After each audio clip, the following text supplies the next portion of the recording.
On est aujourd'hui le mercredi 24 février, on est le 10 Adar et on commence notre 4e cours sur Parshat Tetzavé et on met tout de suite en évidence, puisqu'on est arrivé, en tout cas dans nos cours, on est arrivé à la fin de la paracha, on met tout de suite en évidence une anomalie colossale dans cette paracha, c'est que la paracha se termine avec donc la description de la construction de ce qu'on appelle le Misbéar Hazahav, l'autel en or, c'est-à-dire donc à l'intérieur du Echal, à l'intérieur de la maison, il y avait, la maison, c'est-à-dire le Beth Amikdash lui-même, le temple lui-même, il y avait un petit autel sur lequel, comme on va voir, on faisait brûler de l'encens, de la Ktoret, tous les matins et tous les soirs, et la description relativement simple de la construction de cet autel est amené ici, fin de Parshat Tetzavé. Alors pourquoi je dis que c'est une anomalie colossale?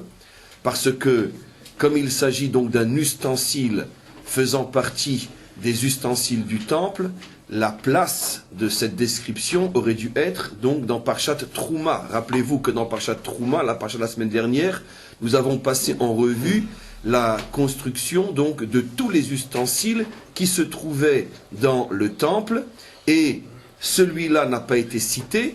Après, nous avons commencé notre paracha, Parshat Tetzavé, qui ne parle absolument pas des ustensiles du temple, mais de la confection des habits du Kohen Gadol et des Kohanim. Ça a été tous les cours de la semaine.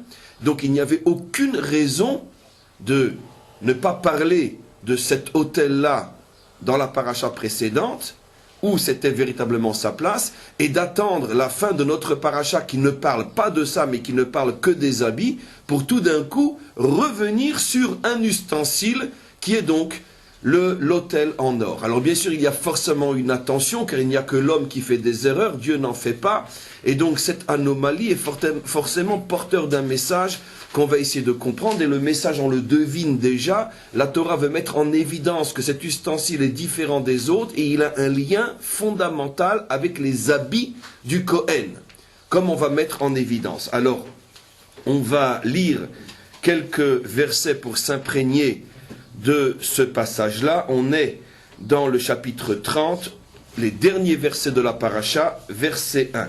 Va'asita misbear miktar ktoret. Tu feras un mot à mot, un autel sur lequel tu feras lever une colonne de fumée.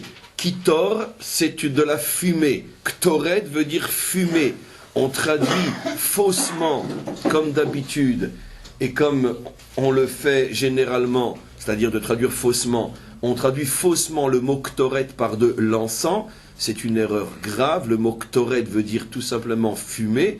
Et donc la traduction, c'est vrai que c'était fait avec de l'encens, mais si déjà on traduit, autant respecter le texte.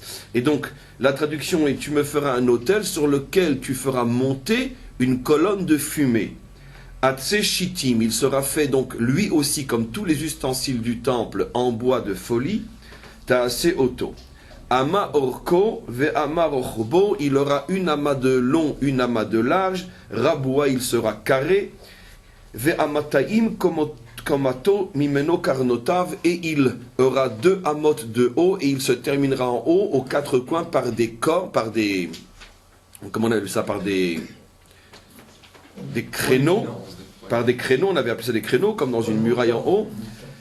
Par donc des créneaux. Vetsipita oto za'av ta'or, tu le recouvriras d'or.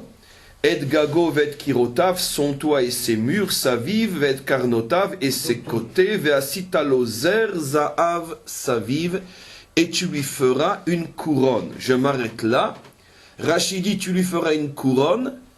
Nous remarquons, dit Rashi, ou je commente Rashi, qu'il y a 3 parmi tous les ustensiles du temple qui avaient une couronne: l'arche, la table et le Misbéar Hazahav, donc l'autel en or.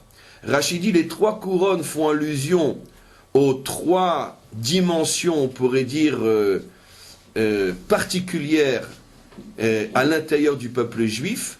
La dimension Torah, qui est représentée par l'arche, la dimension royauté, donc le pouvoir politique, représenté par la table, la matérialité, et la dimension spirituelle, c'est-à-dire service divin, représenté par les Kohanim. Et donc les 3 couronnes font allusion à ce qu'on appelle dans le langage des maîtres, Keter Torah, la couronne de la Torah sur l'arche, Keter Malchut, la couronne de la royauté sur la table, Keter Keuna, la couronne de la royauté sur le Misbéar Hazahav. Donc c'est très très intéressant de remarquer ce que fait Rashi, que finalement, si la couronne de la Keuna se trouve sur le Misbéar Hazahav, cela signifie donc que c'est véritablement cet autel-là, plus que n'importe quel autre ustensile du temple, qui incarne véritablement la fonction, l'essence, le pourquoi, le comment de la Keuna. Puisque là où se trouve la couronne, se trouve forcément le signe de la véritable identité. Donc l'identité de la Keuna s'exprime à travers cet autel. Donc c'est dire ô combien il est important et ô combien on doit comprendre de quoi il s'agit. On commence en même temps à comprendre pourquoi maintenant la Torah a attendu de parler des habits du Kohen avant de parler de ce Misbéar. On a déjà un début de réponse. À partir du moment où l'habit, par définition, fait le rabbin, fait le Kohen, et donc l'habit va conférer, c'est tous les cours de la semaine, va conférer au Kohen son véritable pouvoir. Donc cette parcha est consacrée à la Keuna. Automatiquement, la Torah a attendu cette parcha pour parler de l'ustensile qui incarne lui aussi la Keuna. On commence donc à trouver le lien entre l'habit et cet autel-là. On continue juste encore un petit peu, je saute quelques versets qui décrivent assez simplement la manière dont il était fait, parce qu'il est relativement simple, c'est un rectangle avec recouvert d'or, avec des coins, etc. Maintenant, regardez ce qui nous intéresse, le verset 6. Venatata oto lifne aparochet asher al Aaron haedut lifne kaporet asher al haedut asher ivaed lechashama. Où était-il situé? Il était situé quand on rentre dans la maison, il était situé, c'était le premier ustensile que le Kohen, à l'intérieur de la maison, rencontrait, et il était en ligne droite, c'est-à-dire mais véritablement précise, en ligne droite, c'est-à-dire que si on pouvait tirer une ligne de cet autel-là, tout droit, on arrivait en plein centre de l'arche qui est de l'autre côté du rideau, à l'endroit précis entre les chérubins qui sont sur le couvert qu'on appelle la caporette.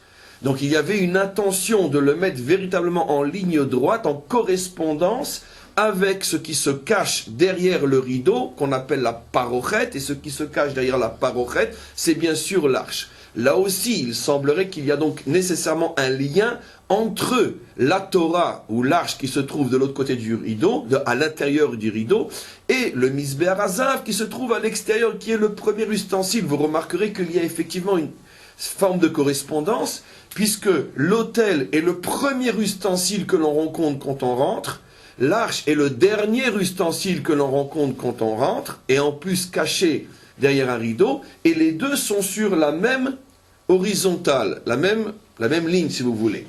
Donc il y a un lien que la Torah met en évidence, il va falloir comprendre. Ce lien est d'autant plus évident que ce n'est pas le cas de tous les ustensiles. Par exemple, la table se trouve au nord, c'est-à-dire donc à la droite de celui qui rentre.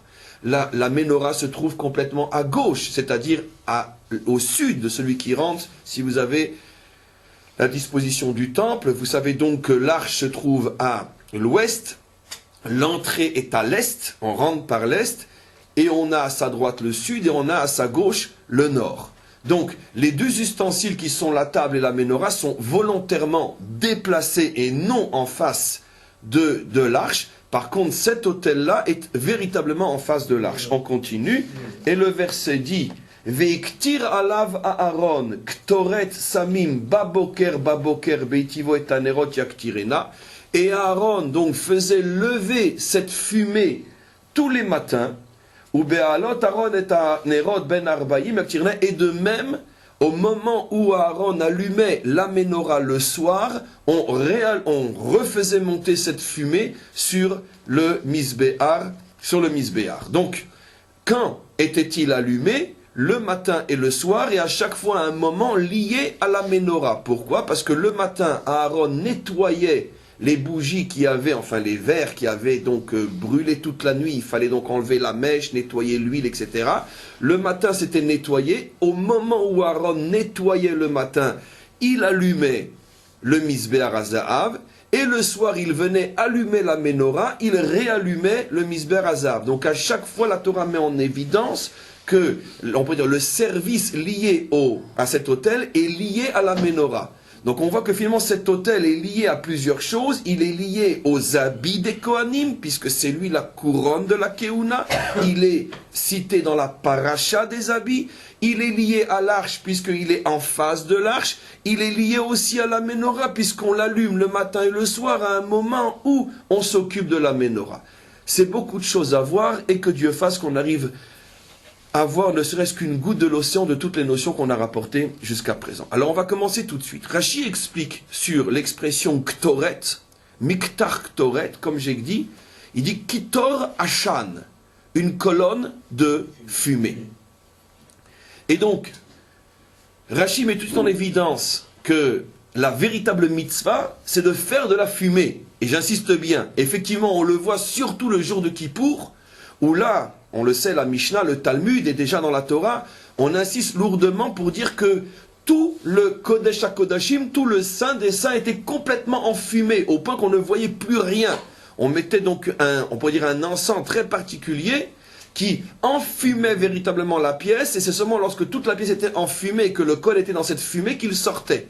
Donc la mitzvah, ce n'est pas comme on pourrait le croire l'odeur, bien qu'effectivement l'odeur était fortement agréable, c'était un parfum extraordinaire, au point que les maîtres disent dans le Talmud que toutes les femmes qui habitaient dans un rayon de 50 km autour de Jérusalem ne se parfumaient jamais parce qu'elles étaient parfumées par l'encens qui dégageait donc un parfum extraordinaire sur un rayon de 50 km. Et donc c'est nous dire à quel point l'odeur était forte et bonne. Mais d'un autre côté, l'encens ne porte pas le nom de ce parfum, l'encens porte le nom de la fumée. Ce qui veut dire que la véritable mitzvah, c'est de faire de la fumée. Alors il faut comprendre pourquoi. Alors pour ceux qui sont capables après quand même de nombreux cours de déconnecter tout de suite, bien sûr, merci, de déconnecter tout de suite les codes de la Torah, quand une oreille juive, on pourrait dire qui connaît les choses, entend le mot Ashan, en hébreu fumée, tout de suite la correspondance est évidente, une lumière s'allume, j'ai compris de quoi on parle. Le mot Ashan est le mot codé, secret, utilisé par les grands maîtres des secrets de la Torah pour faire allusion à ce qu'on appelle l'espace-temps et l'homme. Puisque le mot Ashan est une contraction des trois premières lettres, des trois mots qui sont Aïn, Olam qui est l'espace, Shin, Shana qui est le temps, et Nun, Nefesh qui est l'homme. C'est-à-dire donc que le mot Ashan fait allusion à l'ensemble de la création, c'est-à-dire on pourrait dire l'essence de la création qui est l'espace, le temps, et bien sûr l'homme qui est le microcosme de la création qui évolue dans l'espace-temps. Et donc nos maîtres, à chaque fois qu'ils veulent parler de la création dans son ensemble, l'appellent Ashan. Alors bien sûr, lorsque on s'arrête là, on est en droit de se poser une question évidente. Bon, très bien, je comprends que les maîtres d'Israël, pour ne pas à chaque fois répéter le mot Olam, Shana, Nefesh, alors on trouvait un truc qui est de prendre la première lettre des trois mots et de dire Ashan. Très bien. Mais ça c'est vrai pour vous et moi. Mais quand il s'agit des maîtres d'Israël, on sait qu'ils s'interdiront d'utiliser un mot, quel qu'il soit, pour parler de notions liées à la Torah, si ce mot-là n'est pas lui-même porteur d'un message inimaginable. Donc la question est évidente, pourquoi les maîtres d'Israël ont-ils choisi de parler de la création avec un mot qui évoque finalement de la fumée? Quel est le rapport entre la fumée et la création? Et bien sûr, à cette question évidente, nous avons une réponse passionnante. C'est parce que les maîtres disent que, et c'est révolutionnaire, comme d'ailleurs tout ce que les maîtres d'Israël disent, qu'en vérité, c'est pour nous faire comprendre que toute la création que nous voyons n'est que de la fumée. Tout ce que nous voyons qui nous paraît tellement dur, tellement du béton, l'homme avec ses fantasmes, avec ses, etc., les armées, les canons, les missiles, l'argent, les banques, tout ça en vérité, ce n'est que de la fumée. Il n'y a rien. Et ça veut dire quoi? C'est déjà pas mal de comprendre que ce n'est que de la fumée. C'est-à-dire que les maîtres d'Israël, avait cette vision puissante, intérieure de la réalité. Et quand il voyait le monde, c'est comme s'il voyait de la fumée. Mais on ne s'arrête pas là, c'est beaucoup plus puissant que ça encore. En vérité, la fumée provient forcément d'un corps initial qui brûle et qui se décompose. Et on sait que la fumée, c'est la conséquence du phénomène de décomposition de l'objet qui brûle. Le bois brûle. Quand il brûle, il se passe deux choses. Le fait de brûler procure une flamme, mais la fumée elle-même provient de la décomposition. C'est-à-dire que quand le bois se décompose, sa décomposition, sa première décomposition, c'est la fumée. Après, il devient lui-même des gaz, etc. Jusqu'à redevenir de l'énergie. Mais la première étape dans la décomposition de l'objet, c'est l'apparition de la fumée. Donc, qu'est-ce que c'est la fumée? C'est ce qui reste, après avoir été décomposé, de quelque chose qui brûle. Nos maîtres font allusion à cette notion-là en disant, en expliquant comment Abraham, le premier véritable découvreur de Dieu, a compris ce secret-là. Nos maîtres, dans leur langage codé, expliquent qu'Abraham ressemblait à un voyageur qui allait d'endroit en endroit, et partout où il allait, il voyait des palais qui brûlaient, et une fumée qui montait des palais. Et un jour, il s'est dit, mais enfin, c'est pas possible. Qui a donc construit ces palais-là et qui les laisse donc brûler? Pourquoi ces palais brûlent-ils tous? Et quand il s'est posé cette question, le maître du monde s'est révélé à lui et il lui a dit, je suis le maître et le propriétaire des palais. Voilà un midrash très court, profondément mystérieux, qui dit tout sans ne rien dire. Puisqu'il dit tout, il contient tous les secrets de l'existence, mais sans les dire, puisque tout est codé. Alors, qu'est-ce que ça veut dire à notre niveau? Ça veut dire qu'effectivement, Abraham est arrivé à percevoir que finalement, ce monde n'était que de la fumée d'un palais qui le précédait, et que la vraie réalité vraie n'est pas ce qu'on voyait. La vraie réalité n'est encore une fois qu'une décomposition d'une réalité première, qui, elle, n'est pas visible, qui est la source de notre réalité, et notre réalité n'est que la fumée de la première. Et la première, pour pouvoir permettre à la nôtre d'exister, est d'une certaine manière obligée de se décomposer, parce que si elle ne se décompose pas, la nôtre ne pourra pas exister. Ce grand secret, Abraham l'a compris, et c'est ce qu'il dira lorsque, au moment où il intervient pour Sodome et Gomorrhe, comme on le sait, dans sa prière, il dit à Dieu, Anochi afar ve'efer, je ne suis que de la poussière, je ne suis que de la cendre. Et les grands maîtres expliquent que signifie je ne suis que de la poussière ou de la cendre. Ça veut dire que moi, qui suis le microcosme de la création, donc moi et toute la création, nous ne sommes que de la cendre, que de la poussière par rapport à la réalité vraie qui nous précède.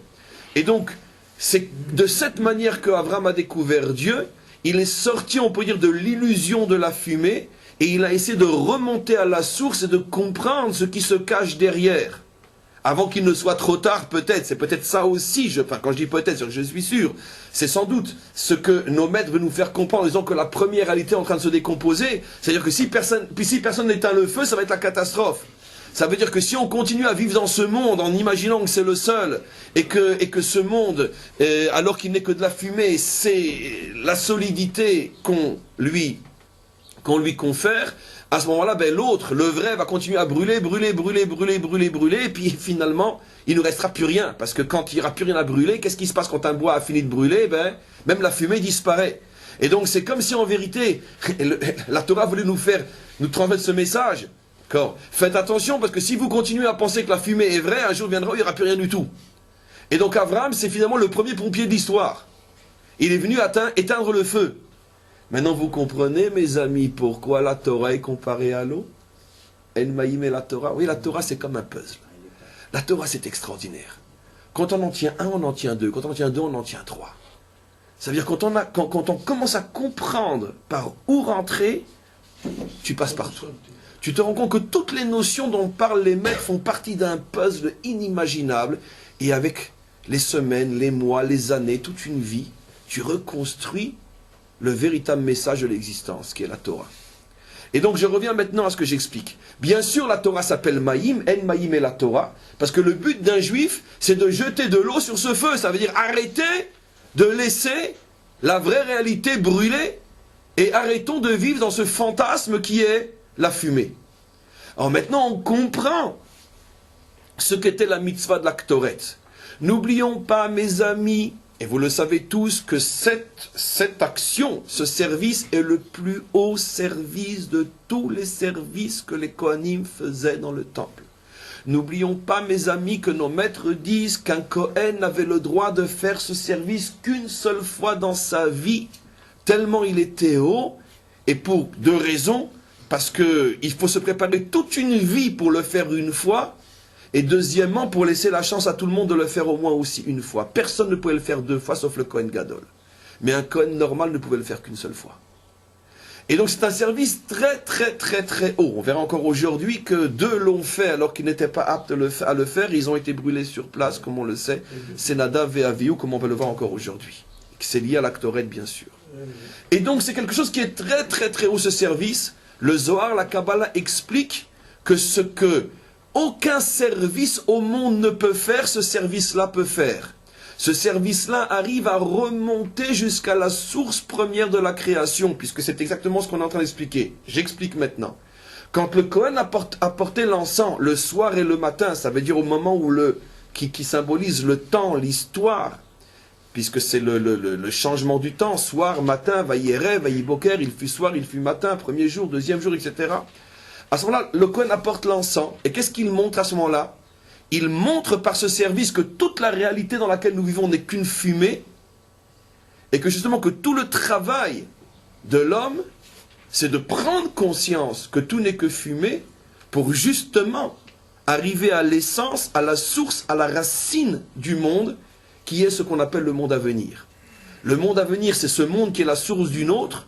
On l'appelle à venir, en ce sens que il finira par se dévoiler, et le monde à venir est la source de notre monde. Cette source qui est complètement voilée aujourd'hui, et donc tout ce service des Kohanim était de dévoiler cela par cette fumée qu'il faisait monter.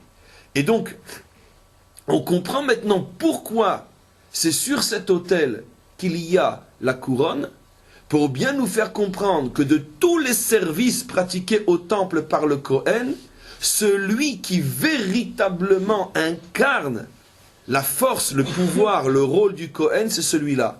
Qu'est-ce que c'est un Kohen? Un Kohen est celui qui a compris l'illusoire et l'éphémère de ce monde, qui a compris que ce monde n'est qu'une fumée, et qui fait tout pour revenir, lui, et tous ceux qui sont avec lui, c'est-à-dire la création tout entière, à la source qui est l'origine de notre réalité, cette source qu'on appelle le monde à venir. En ce sens, n'importe lequel d'entre nous peut être un Kohen, comme j'ai déjà expliqué. La Keuna est une tribu, mais ça c'est au niveau de la lettre. Au niveau de l'esprit, chaque juif qui a compris cela et qui vit de cette manière-là et qui entraîne les autres avec lui, est lui-même un Kohen. C'est pour ça que je vous ai expliqué que l'un des personnages les plus célèbres qui est appelé Kohen alors qu'il ne l'était pas, c'est David Ameller. Pourquoi David Ameller est appelé Kohen? Parce que qui mieux que lui a passé sa vie à retourner vers la source, à remonter vers la source, à dévoiler la source et à amener tout son peuple, puisqu'il était roi, vers cette source. Donc il est un Kohen, peut-être encore plus que ceux qui n'ont que le nom, mais qui n'ont pas forcément la compréhension.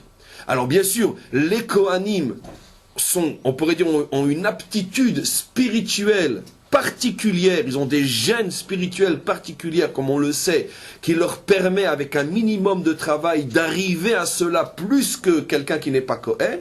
Mais si quelqu'un n'est pas Kohen, mais qui fait véritablement l'effort d'y arriver, il peut, non sur le plan de la lettre, mais au moins sur le plan d'esprit, car Kohen, il ne sera pas, mais sur le plan d'esprit, c'est-à-dire au niveau du sens du message de la Keuna, il peut y arriver lui aussi. Et c'est finalement tous les grands maîtres d'Israël, tous les justes de toutes les générations, sont de véritables Kohanim, puisque c'est eux qui dévoilent la source et qui amènent le monde vers cette source. Donc ça, c'est ce qu'on a compris et c'est extrêmement important.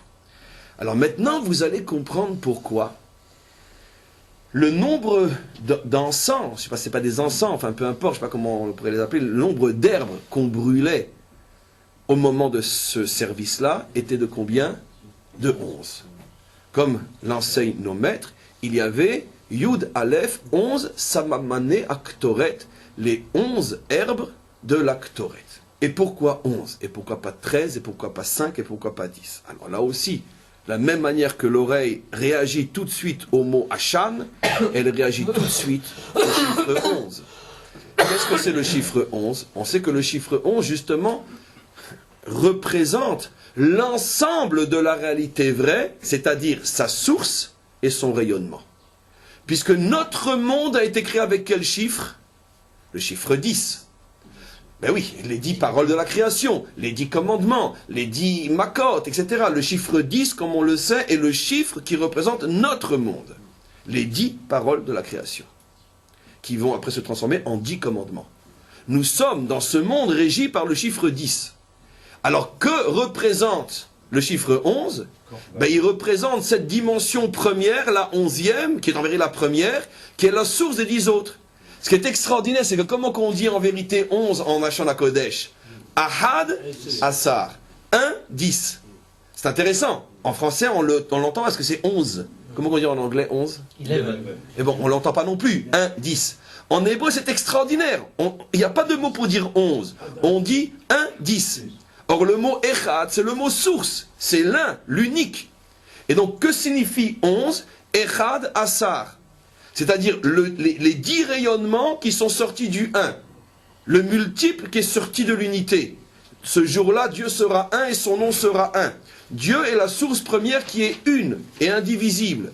Le 11, donc, représente cet ensemble qui est la source unique et son rayonnement qui a la valeur numérique 10, les 10 paroles de la création.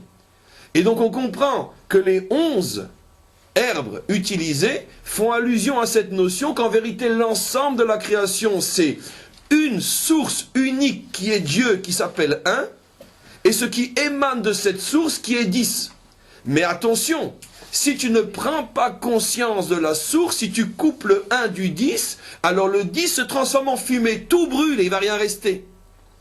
Et pourquoi justement on fait cette fumée? Parce que la Torah nous apprend que pour faire le tikkun d'une chose, pour réparer une chose, il faut prendre cette chose-là et la sanctifier. Nous sanctifions la fumée, nous la faisons rentrer à l'intérieur du temple pour montrer que nous ramenons la fumée à sa source. Maintenant, vous comprenez pourquoi l'autel doit se trouver juste en face de la Torah, puisque de l'arche, puisque quelle est la source fondamentale de toute existence réussie? C'est la Torah. Donc, comme pour nous faire comprendre que si tu veux sanctifier la fumée, c'est-à-dire que si tu veux ramener le monde à sa source, il faut que tu sois en ligne droite de la Torah, il faut que tu te colles à la Torah, que tu vives dans l'esprit, dans la ligne de la Torah. Donc ça, c'est ce qu'on comprend ici. Après avoir compris tout ça, vous allez reprendre le texte, et on va lire juste quelques versets avant. Qu'est-ce que c'est Achadasar Korvaya? Les 11 étoiles. Et un rapport avec le... Non. Et donc, regardez maintenant le verset juste avant. Enfin, c'est pas tout à fait juste avant.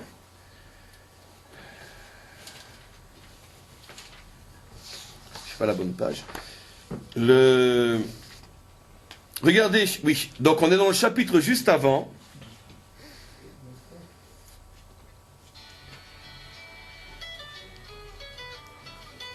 On peut enlever le portable, merci. C'était pour mettre un peu de musique pendant que je suis en train de chercher. C'est incroyable, je ne trouve pas. Je ne trouve pas. Bon, ben on a un petit problème technique qui n'est pas dû à notre... en plus, c'est juste devant... Voilà. Bon, eh ben c'est une petite embûche. Parce que c'est sûr que c'est devant mes yeux, mais je ne le vois pas.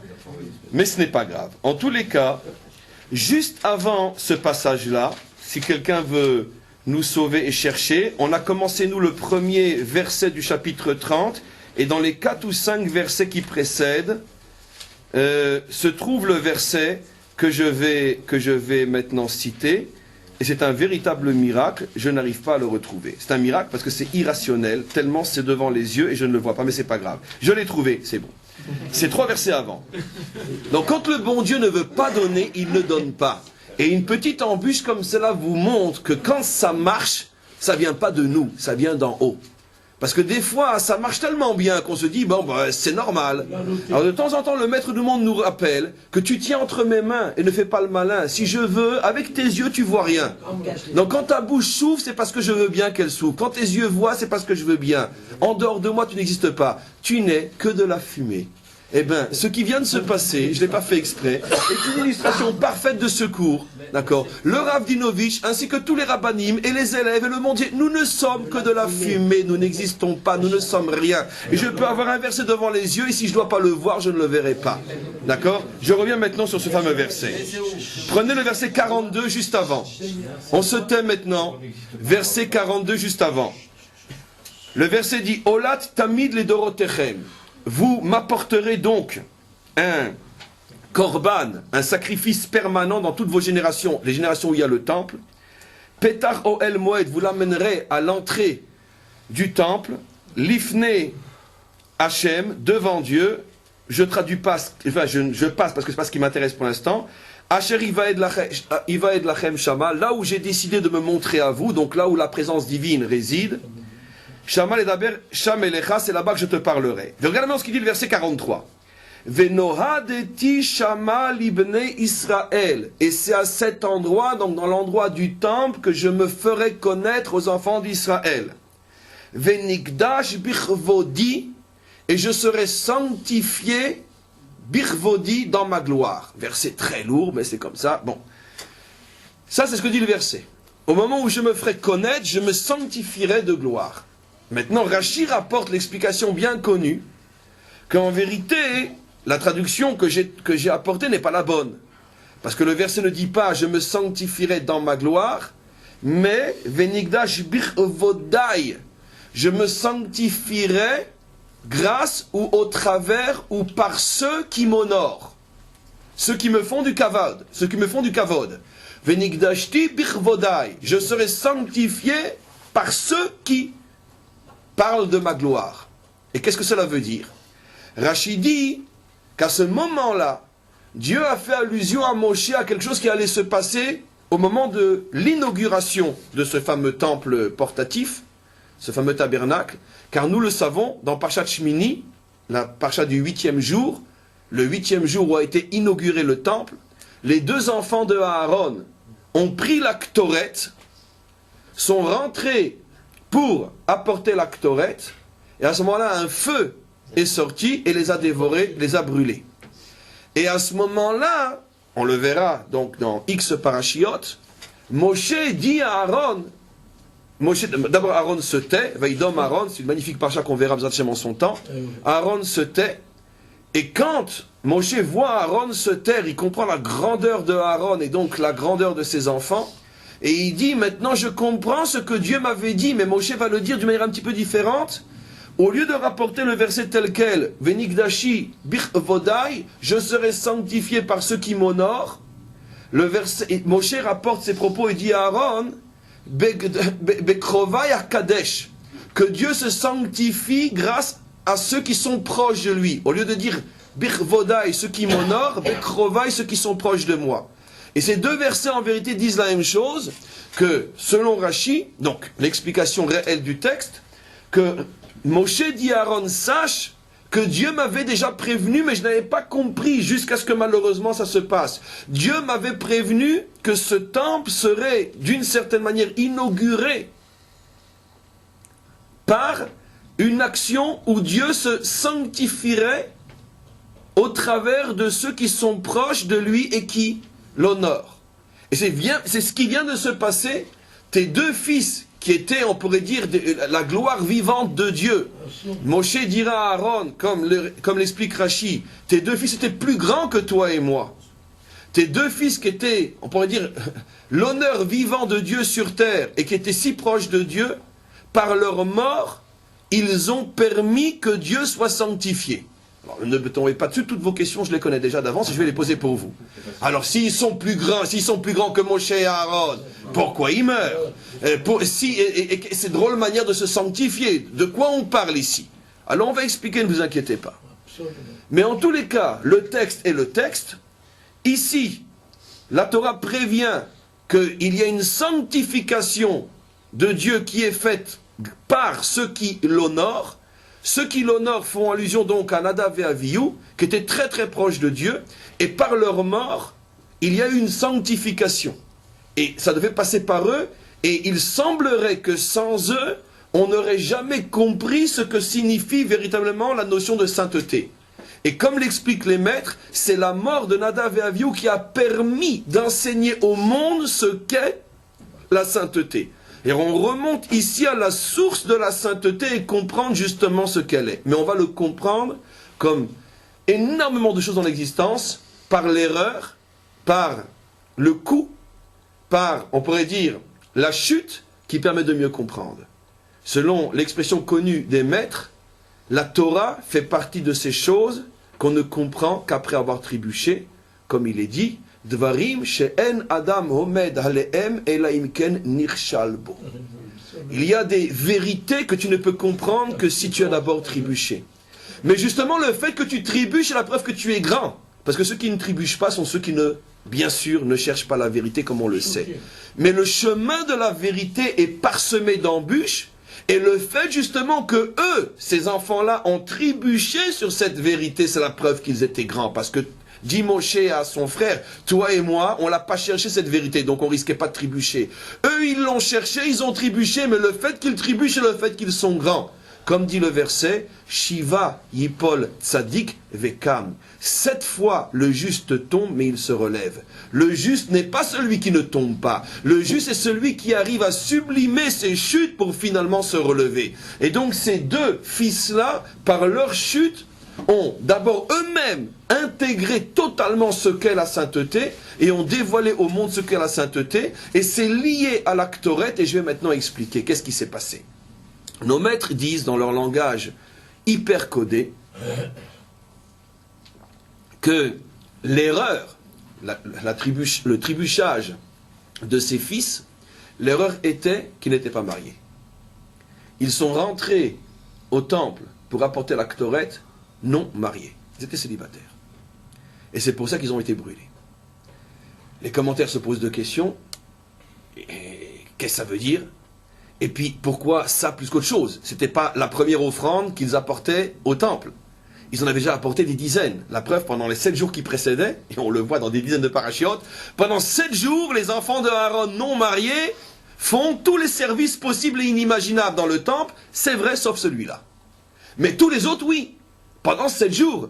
Et tous les soirs, ils vont dormir dans leur lit. Et tous les matins, ils se réveillent.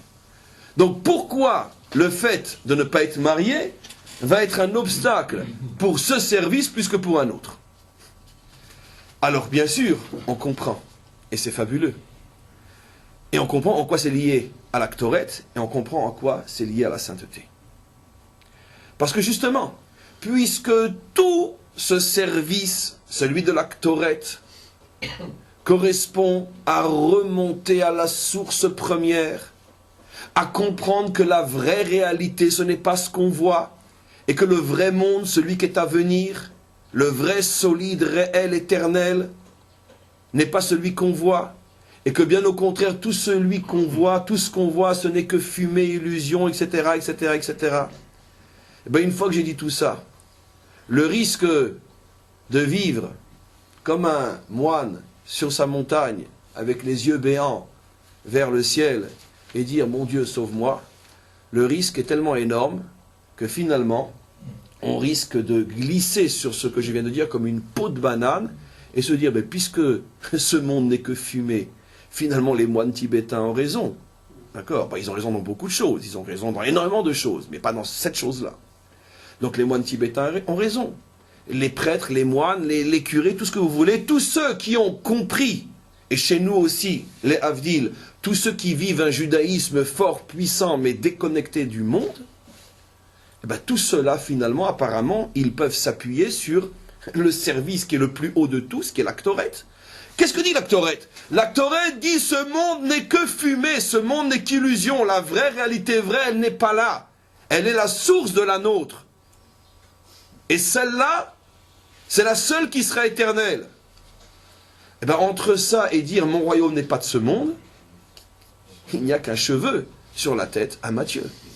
Ben oui.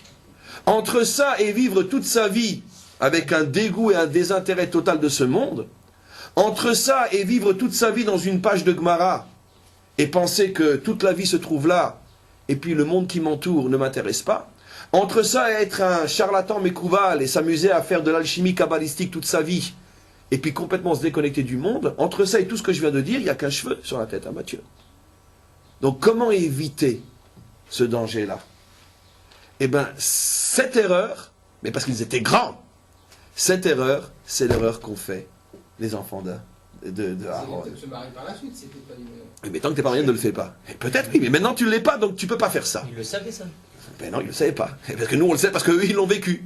Et pourquoi nous, on le sait? Parce qu'ils l'ont vécu. Ils ne le savaient pas. Justement, ils ne savaient pas. Il y a énormément de choses qu'on apprend par le vécu des justes. Comment on le sait? Comment ils le savaient? S'ils le savaient, ils allaient se suicider. Non, mais c'était très grand, vous avez dit. Mais ils étaient immenses. Mais justement, nous, on le sait aujourd'hui parce que le nom de Dieu s'est sanctifié grâce à eux. De leur erreur, on le sait aujourd'hui. Nous, ça fait maintenant 3500 ans qu'on le sait. Donc ça devient évident. Mais dans le contexte de l'époque, de la naissance du peuple juif, ça fait que 3 mois qu'ils sont sortis d'Égypte. Mais n'oubliez pas de quoi on parle. Toutes ces notions-là, ça fait 3500 ans que nous, on les rumine, on les rumine. Alors on peut dire, bon, ils le savaient, mais d'où ils le savaient? Eux, ils débutent. Même s'ils sont très grands, ils n'ont pas encore tout le recul de 3500 ans d'études de la Torah. Et donc, justement, qu'est-ce qui se passe? Il se passe donc la chose suivante, que puisqu'ils sont rentrés à un moment où ils n'étaient pas mariés, mais ils sont en train de se marier après, mais aujourd'hui ils ne le sont pas, à ce moment-là, ils ont donné un crédit à cette erreur colossale, à ce crime spirituel, qui est de penser que sous prétexte que ce monde n'est que fumée, alors on s'en fout, on se détourne de lui, et on cherche à remonter à la source et à se coller à elle, en dédain total de tout ce qui se passe sur terre. C'est ça le symbole codé des maîtres, ils n'étaient pas mariés. Le mariage incarnant exactement le contraire, le fait de descendre, de s'installer, de se construire, de se réaliser sur terre, concrètement, matériellement, physiquement, à tous les niveaux de la réalité matérielle, puisque se marier signifie se construire sur terre. Ne serait-ce qu'à cause de toutes les obligations d'un mariage, famille, enfants, petits-enfants, etc., etc. Et donc, eux étaient dans une situation où, justement, déchargés de toutes les responsabilités de la vie terrestre, et en plus faisant un service qui, en soi, peut être interprété comme étant une déconnexion par rapport à la réalité concrète, ils ont été brûlés. Pourquoi brûlés? Ben justement, c'est de ça qu'on parle. C'est quoi le feu? C'est quoi la fumée? Mais regardez comme la symbolique est énorme. La fumée est ce qui provient d'un feu. Et donc, qu'est-ce que leur a dit Dieu? Il leur a dit, ouh là là, vous êtes en train de vous rapprocher du feu, vous voulez remonter à la source, mais attention, vous allez vous brûler, pourquoi si vous n'êtes pas marié? Ça veut dire quoi? C'est-à-dire que ne peut véritablement remonter à la source qu'un homme qui est profondément ancré dans la réalité matérielle.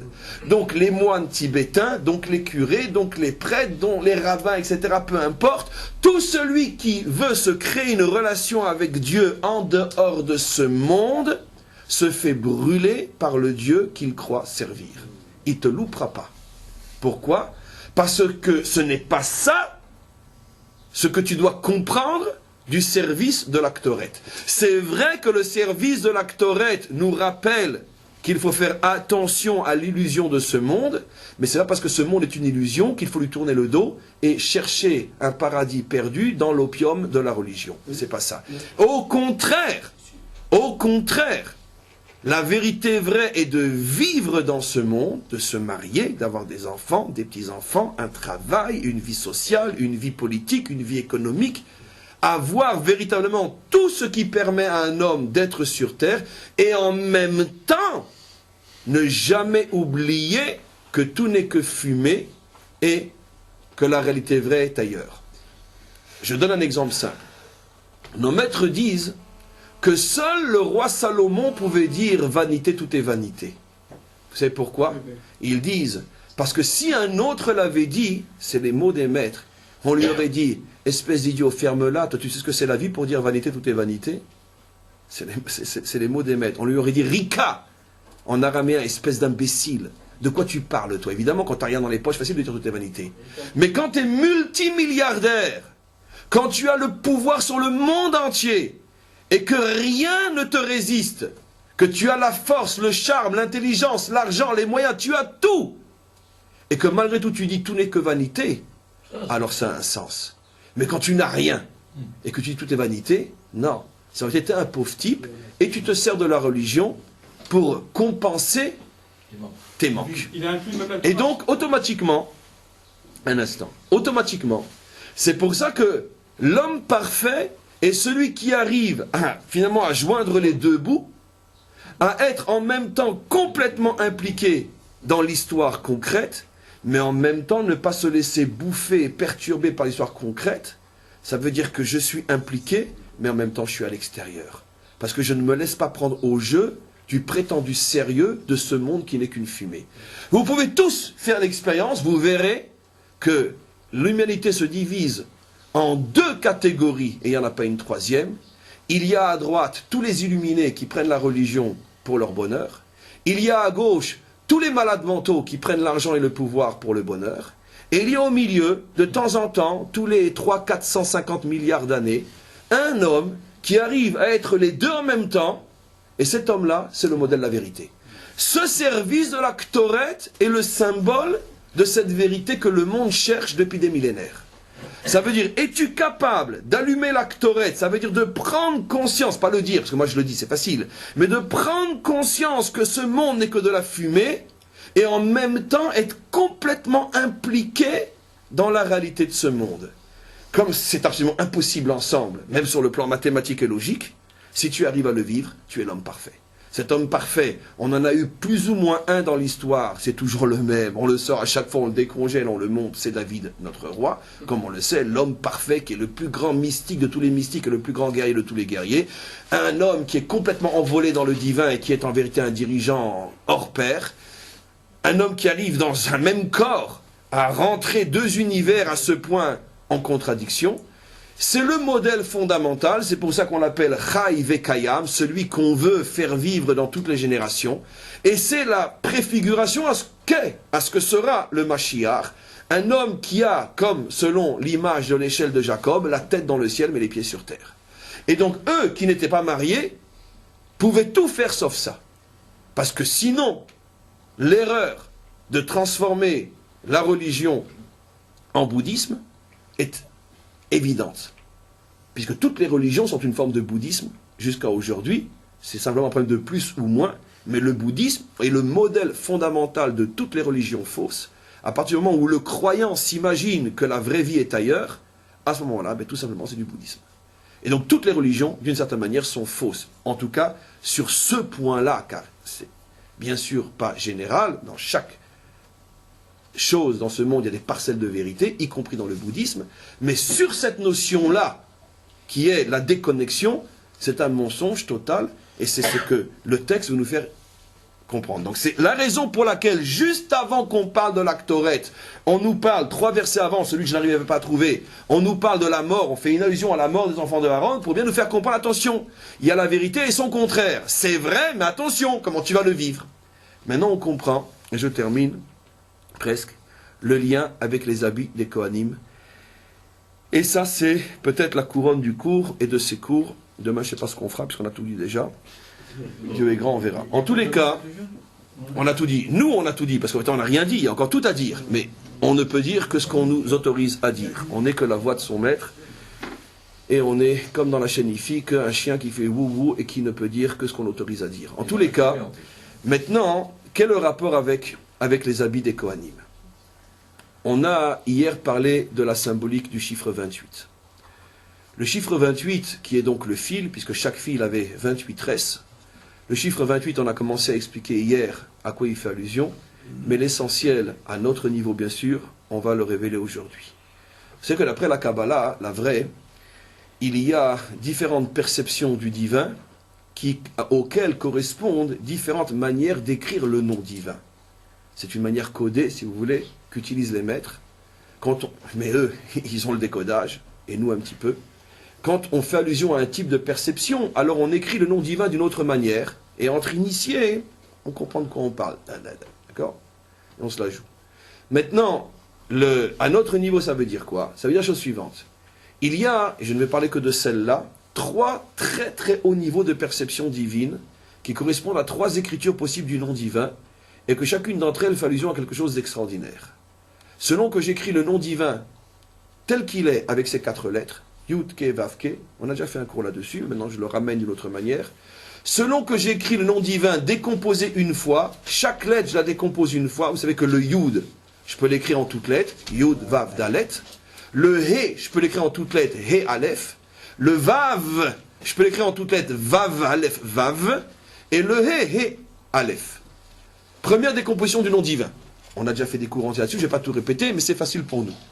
Donc, soit je l'écris en 4 lettres, on pourrait dire il est écrit à l'état pur, soit à l'état décomposé, ou plutôt, non, je préfère dire composé. Composé, c'est mieux. C'est déjà de la composition, c'est plus du 100% naturel. Bien qu'on parle de surnaturel, mais donc c'est plus 100% surnaturel. Première décomposition. Combien il y a de lettres dans la première décomposition? 10. C'est clair, vous faites-le vous-même, vous verrez. Quand vous décomposez une fois, vous avez 10 lettres. Et il y a une 3e décomposition, c'est que je vais redécomposer pour composer un 3e nom. C'est-à-dire que chacune des 10 lettres, je vais la décomposer elle-même encore en toutes lettres. Et j'obtiendrai combien? Je vous laisse deviner, 28 lettres. Donc j'ai 4, 10, 28. Donc soit j'écris le nom divin à l'état pur, surnaturel, 100% surnaturel, 4 lettres, soit il y a quelques additifs, c'est le cas de le dire, c'est plus 100% surnaturel, il y a 10 lettres, soit il y a beaucoup d'additifs, 28 lettres. Donc on a retrouvé notre chiffre 28 au niveau de la 3e manière d'écrire le nom divin. Mais tout ça, c'est bien beau, mais qu'est-ce que cela veut dire? Alors en vérité, à notre humble niveau, expliquons la chose suivante. Les 3 noms divins écrits 4 lettres, 10 lettres, 28 lettres font allusion à 3 niveaux de perception qui s'appellent du haut vers le bas, Keter, Chochma et Bina. Lorsque je perçois Dieu au niveau de l'attribut qui s'appelle Keter, dit en français, lorsqu'un maître arrive à voir Dieu, voir dans le sens la vision de l'intelligence, de la sagesse, lorsqu'il arrive à voir Dieu au niveau de son plus haut attribut qui s'appelle Keter, la couronne, à ce moment-là, cette perception dans le langage codé des maîtres s'appelle Yud Ke Vav Ke, 4 lettres. Quand l'homme n'arrive pas à ce niveau si haut, bien qu'on parle de niveau déjà les 3 inimaginables, mais quand il n'arrive pas à ce niveau si haut, il est au niveau de la Chochma. Alors, dans le langage codé des maîtres, c'est le nom qui a 10 lettres. Et quand il a un niveau encore un petit peu moins haut, bien qu'il est déjà immense, qu'on appelle le niveau de la Bina, c'est le nom à 28 lettres. Donc on a compris, mes amis, que le nom à 28 lettres fait allusion à la Bina. Ouh, alors là j'ai tout compris. Ce qui veut donc dire que les habits des Kohanim qui sont confectionnés avec des fils tressés de 28 fils représentent la perception qu'atteignait le Kohen, qui est la perception de la Bina. Ces habits lui permettaient d'atteindre la Bina. Et donc, les habits du Kohen étaient l'incarnation au niveau des habits de la lumière de la Bina. 28 lettres. 28. Et pourquoi la Bina? Et parce que, mes amis, la Bina, comme on le sait sur le plan spirituel, fait allusion... La Bina fait allusion à quelle dimension? Féminine. La Bina fait allusion à la femme. Comme il est dit dans le Talmud, Bina Yetera Nitna la Isha. Que la femme, plus que l'homme, a reçu la Bina. Bina Yetera Nitna la Isha. La femme a reçu la Bina. Ce qui veut dire donc que le nom qui a 28 lettres représente la Bina représente l'habit représente la femme, ce qui veut dire que de quoi s'habillait le Kohen? Eh bien, il s'habillait de sa femme. C'est absolument vrai, car par quelle loi commence la première Mishnah du traité Yoma?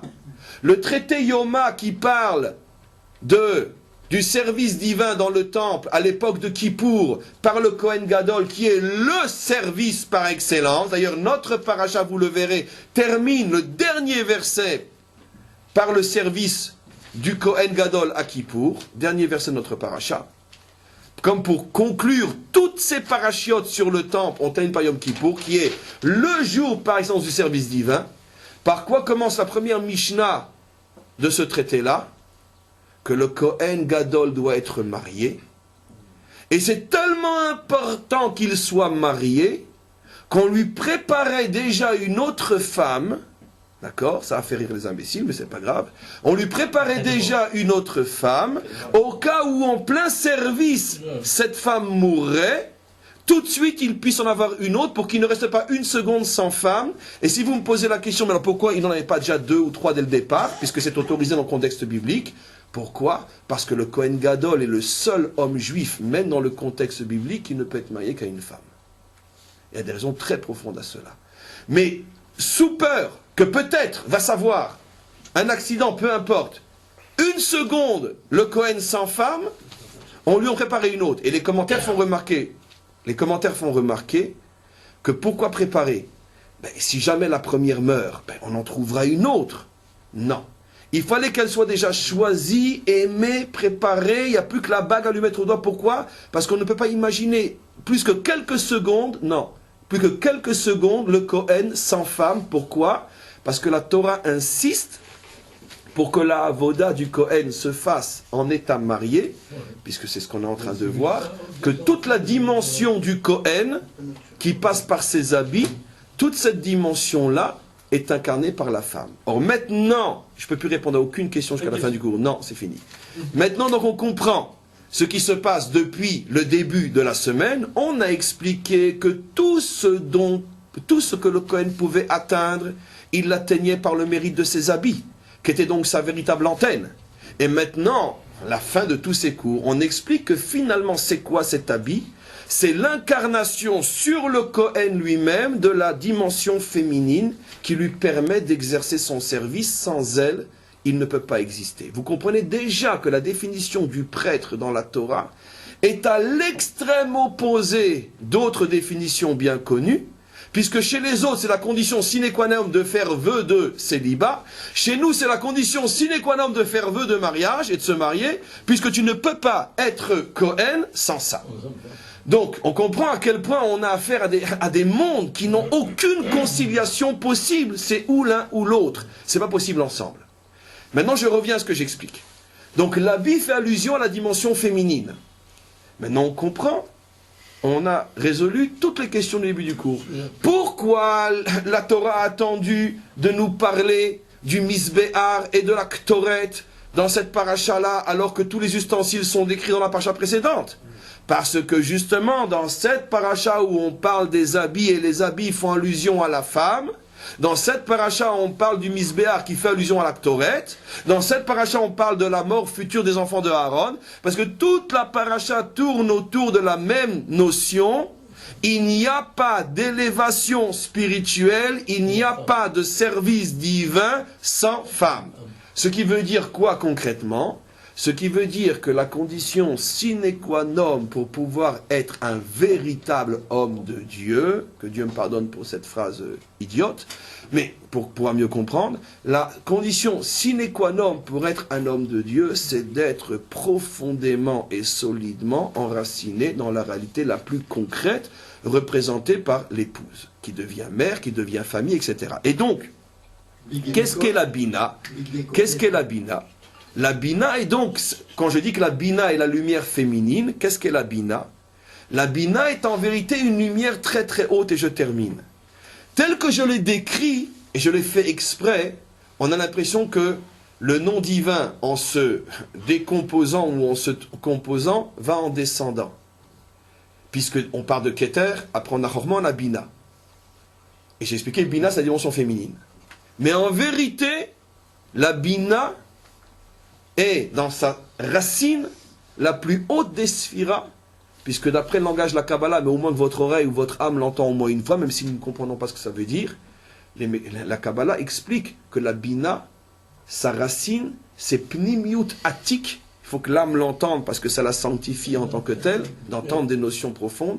La bina a pour racine pnimiut atik, l'intériorité du atik, ça veut dire, si je devais traduire en français, l'essence même de Dieu, l'essence même du divin. Dit en français, ça veut dire que la dimension féminine s'enracine dans l'essence même du divin, plus encore que la dimension masculine. Et c'est pour ça que la bina est soi-disant en bas, parce que justement, plus une chose s'enracine haute, et plus elle peut descendre en bas. C'est justement la raison pour laquelle la dimension féminine est représentée par quelque chose qui est plus bas, parce que justement elle s'enracine très très très haut. Et donc quand le Kohen portait ses habits, il portait sur lui la dimension féminine, c'est-à-dire la lumière, la force, la volonté d'être en bas et de s'enraciner dans le bas. Mais précisément parce qu'il avait la volonté et la force de s'enraciner dans le bas, ça lui permettait de remonter jusqu'à la source première de toutes les sources, qui est Pnimiut Atik, et l'intériorité du Atik, qui est justement l'essence même du divin. Ce qui veut dire que plus un homme est en bas, dans le sens profond du terme, et plus il dévoile le haut. C'est exactement le contraire, c'est finalement cette balance. Et donc finalement, quelle est la conclusion? La conclusion est précisément ce qu'on est en train d'expliquer, que toute réussite, toute élévation morale, spirituelle, toute vérité, toute construction commence et se termine aussi par la relation à l'épouse, par la relation à celle qui finalement va permettre à l'homme de dévoiler sa propre racine et donc dévoiler la racine du monde. Ce qui veut dire que, qu'est-ce qu'on est en train de dire ici, si on devait résumer de la manière la plus crue? C'est-à-dire que tu veux étudier, étudie. Tu es Kohen, sois Kohen. Tu veux monter, monte. Tu veux t'élever, élève-toi.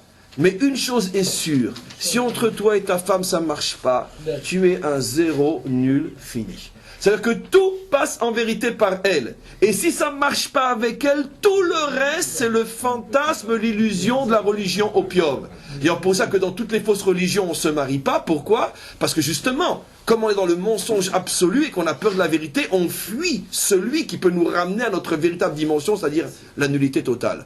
Donc automatiquement, on ne se marie pas. Mais la Torah, qui est d'une certaine manière, et qui est bien sûr la vérité dans tout ce qu'elle a de puissante et, on pourrait dire, intransigeante, met l'homme en face de sa responsabilité. Comment tu es avec ta femme, c'est comme ça que tu seras dans tous les autres domaines réels de l'existence. Ça ne marche pas là, ça ne marchera nulle part.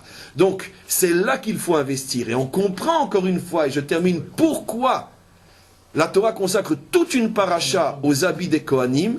Ce vêtement, c'est son épouse. Ce vêtement, ce qui l'entoure, ce qui fait de lui un Kohen, c'est tout simplement la réussite dans le couple, la réussite sur le plan familial, la réussite sur le plan social, la réussite sur le plan économique, la réussite sur le plan politique. Tout ça, c'est représenté par la dimension féminine, qui est justement, encore une fois, le détenteur de la véritable Keuna. Et on arrête là pour aujourd'hui.